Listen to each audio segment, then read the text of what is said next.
Okay, people, so here's a completely different installment. This is a Lotus neck that I've had laying around. This is a Warmoth neck that apparently at some point in its life had some fret problems.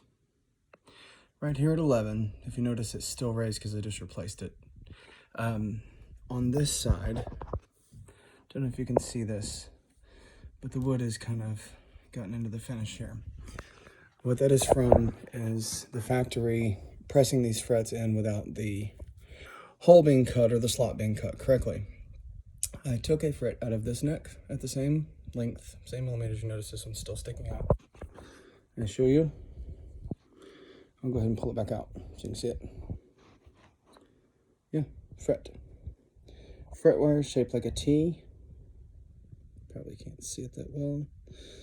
But whenever they put that neck together, they had hammered or pressed this into the other neck without making sure that the slot was the correct length or the trimming on the edge of the fret wire itself was correct. So it damaged the fretboard and the fret ended up sliding a couple degrees. So what I have done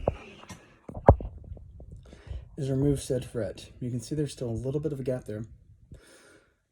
And I've replaced it with a fret from a same radius guitar, so I don't have to re-radius the wire, etc., etc.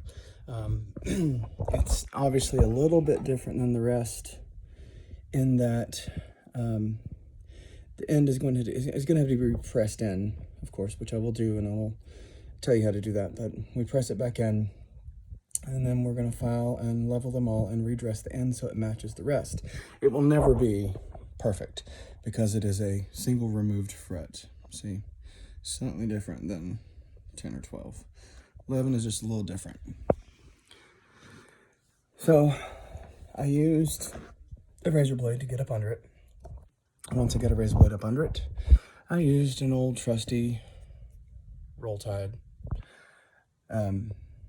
knife with a very thin blade, which allowed me to, once I put a space with the razor blade up under it, go with the tip of this knife, pull it up section by section without bending the radius, pull the fret using a radius gauge, which you can buy online. I'll get to that later if you have questions, and make sure that it was still radiused, put it back in the neck, and I will have to press it back in. Now that I know that it will fit the slot correctly, I can then redress it and it will look like it never happened. It will also play a million times better. This guitar started life as a Lotus.